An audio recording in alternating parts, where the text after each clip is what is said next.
రూపం. అంతా బావుండాలి, అందరం బావుండాలి, అన్నీ బావుండాలనుకోవటం చాలా మంచిది.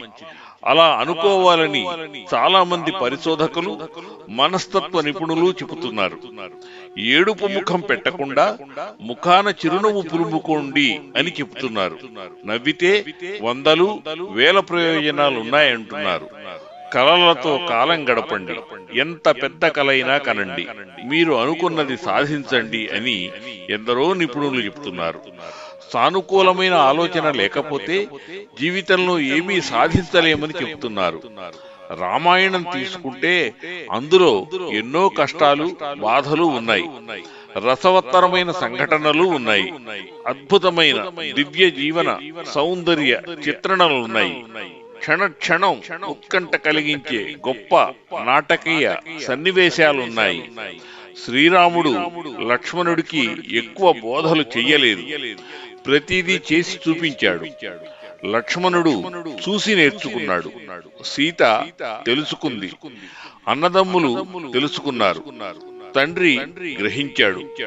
అయోధ్య ప్రజలకు రాముడు ఆదర్శమయ్యాడు. చరిత్ర ఆ పురాణ పురుషుణ్ణి ఇప్పటికీ కీర్తిస్తూనే ఉంది.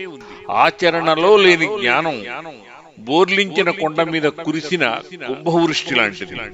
ఎంతటి సానుకూల దృక్పథం ఉన్నా తత్సమానమైన ఆచరణ ఉండాలి, కృషి ఉండాలి, ధైర్యం ఉండాలి, అంకిత భావం ఉండాలి, మొక్కవోని పట్టుదల ఉండాలి. కళ్ల ముందర జరుగుతున్న దారుణాలను విస్మరించి అంతా బాగుంది అనుకోవటం మన ఆలోచన లోపం. ఎవరో వచ్చి మంత్రం వేసినట్లు ప్రపంచాన్ని బాగు చేసేస్తారని ఆశించటం అతిపెద్ద నేరం.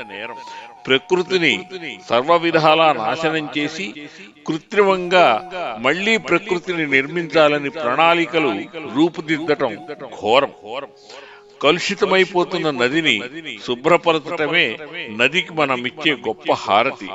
చెట్టు లేకపోతే బతుకే లేదనే నినాదంతో ప్రపంచాన్ని చెట్లతో నింపటం, అన్ని పనులు మానుకుని దానికోసం రేయింబగళ్ళు శ్రమించటమే జీవన పరమార్థం. మానవత్వం పెంచుకుంటూ ముందుకు నడుస్తున్న మనుషులను నిండు హృదయంతో ప్రోత్సహించటమే అసలు సిసలైన దైవత్వం. వీరుడైన అర్జునుణ్ణి సమరం వైపు నడిపించటానికి యుద్ధ భూమిలోనే ఒక ప్రణాళిక రచించాడు శ్రీకృష్ణుడు. మధ్యాహ్నం 12 గంటల వేళ ఆత్మ అంతరంగంలోకి తీసుకెళ్లే విశ్వరూపాన్ని చూపించాడు.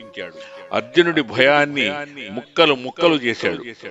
ధైర్యం అనే పర్వతం మీద కూర్చోబెట్టాడు. సత్యం అనే పూలహారాన్ని అతడి మెడలో వేశాడు. అతడి భ్రమలను దూదిపింజల్లా ఎగరగొట్టాడు. నీ శాస్త్రతత్వాన్ని నువ్వు గుర్తించి చరిత్రలో మిగిలిపోవాలంటే ప్రాణం తీయి, లేదంటే ప్రాణం ఇవ్వు. శరీరం కాదు ముఖ్యం, నిర్మలమైన యశస్సు ముఖ్యం. నీవెవరో నువ్వు తెలుసుకుని నాలో నిలిచి ఉండటం ముఖ్యమని చెప్పాడు. నరుడికి నారాయణుడు ఇచ్చిన మహత్తర ఉపదేశం ఇది. శుభం.